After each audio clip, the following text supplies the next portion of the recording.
To his stint with Coca-Cola, he was with Georgia Pacific, where he worked for 10 years, most recently of which as president of the International Consumer Products with headquarters in London.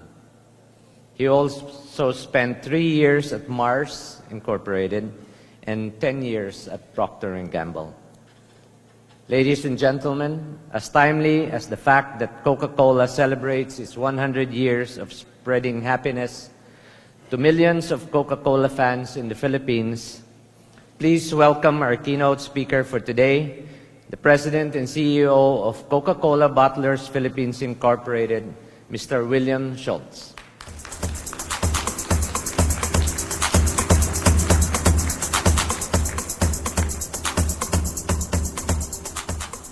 Secretary Jimenez, to the distinguished members of the board of the PRA, and ladies and gentlemen, customers and colleagues, good morning. I'm delighted to hear, Secretary Jimenez, that you had your Coke Light this morning. I did too. And I want you to know I've done my small part for tourism as well. Just this week, I brought a family member from the U.S. to the Corregidor Island. It was a little rainy, but the Magsaysay cruise was completely full, and I learned that Corregidor has the nation's only 31-star hotel. It has 31 rooms, each of them 1 star. I want to start this morning with a pop quiz, but I decided when I saw the rain and the weather and how much work everyone had to do to get here, that it might be good to start with a very easy question to get you warmed up. So if we go to the next slide. How many of you know the story of Noah and the Ark? Pretty much everybody. That wasn't the question. That was the topic. Here's the question. How many of each animal did Noah put on the ark? Like how many giraffes, how many horses? Just put up your fingers. 2? We all know this, right? We all know that male and female, 2 by 2, animals came on the ark. Is that right? Are you sure? Would anyone be willing to bet me 1,000 pesos? How sure are you of this easy question? I might do harder questions later. You have to... 1,000 pesos, I got one bet? If I win, I promise I'll donate it all to the flood relief.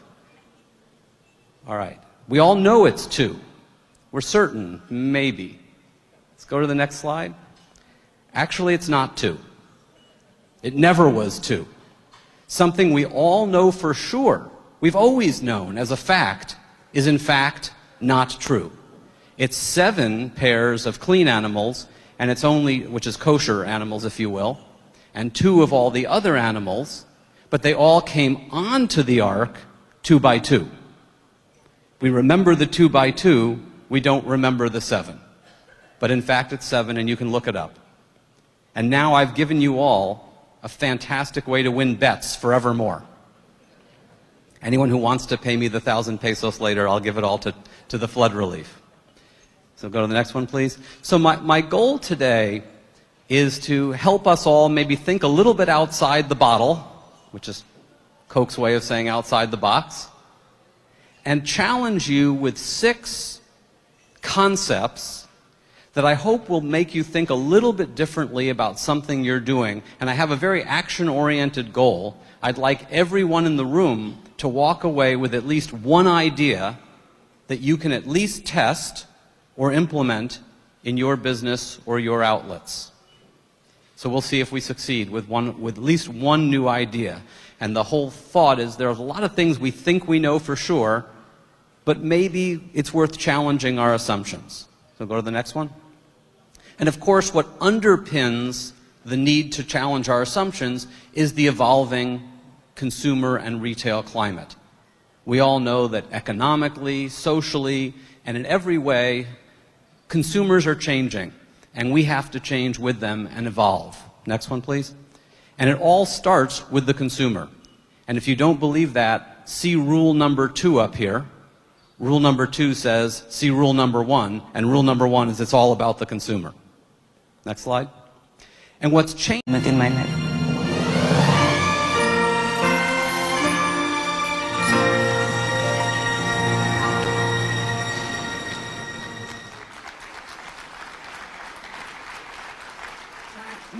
Now, I saw 4 or 5 people wiping tears from their eyes there. I hope that wasn't a reaction to the food. Here's my question for you. How many people in this room have either seen that before or heard of it before? Almost everybody. Listen to this. We never once aired that. We never put that on television, not even once. All of you saw it or heard it because of the power of viral media or news coverage. A great example of the power of today's connected shopper. Here's something that so many of you were aware of and heard of, and we heard another great example from Secretary Jimenez with the 75,000 invocations of It's More Fun in the Philippines and the tremendous viral success that that has had. Next one, please.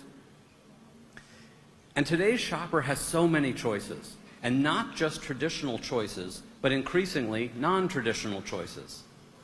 For example, we know that Amazon.com has upended the book and publishing industry. Which one of you in this room might change the way people buy meals? Next one. So what we know today may not always hold true for what's happening in the future. And that's why I want to share some new ideas with you today. We'll go to the next one. And that's why manufacturers like us at Coca-Cola and retailers need to innovate to meet changing consumer needs. Why doesn't a car seat swivel to let you out more easily? Next one, please. So I'm going to take you through 6 concepts and, again, hope that at least one of them sparks a new idea or a new way that you could think in your business and something you can test and implement, maybe even immediately.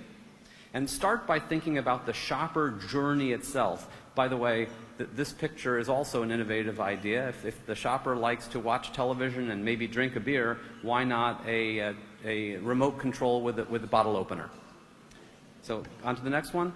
Here's an interesting example. Here's an outlet, a retailer in New York, who recognized that they had a lot of men shopping, and the men seemed a little lost, a little clueless. And so they created a male aisle. Now I don't know if you can see it close enough, but they've misspelled aisle on the male aisle, or maybe this is the way most men actually spell it. Go on to the next one. There's another supermarket that did something quite innovative. They only have one aisle. The entire store is one snaking aisle that forces every shopper to pass every single department and every single display. Obviously, this has pros and cons, but it's a fascinating and innovative concept. Next one. This same retailer creates a pricing dynamic that drives multiple purchase of everything in the store. One apple is very expensive, but you're heavily incented to buy more than one, and at least 3. And the consumer is smart, savvy shopper, focused on economy. The consumer is smart, they buy 3. We have our own example of that that we're doing here in the Philippines.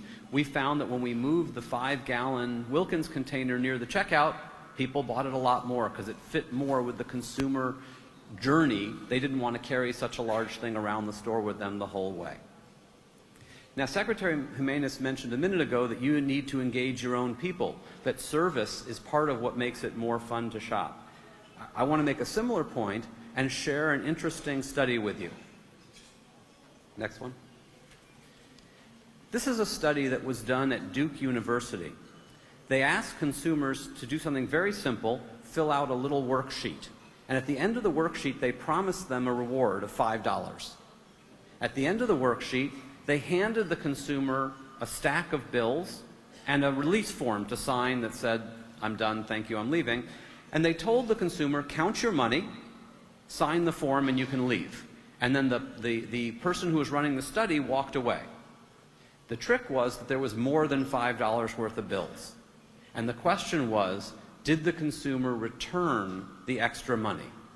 Now, of course, if the consumer was supervised, if the person managing the experiment was watching, the consumer always returned the money. But when the supervisor walked away, what happened? 45% of the consumers returned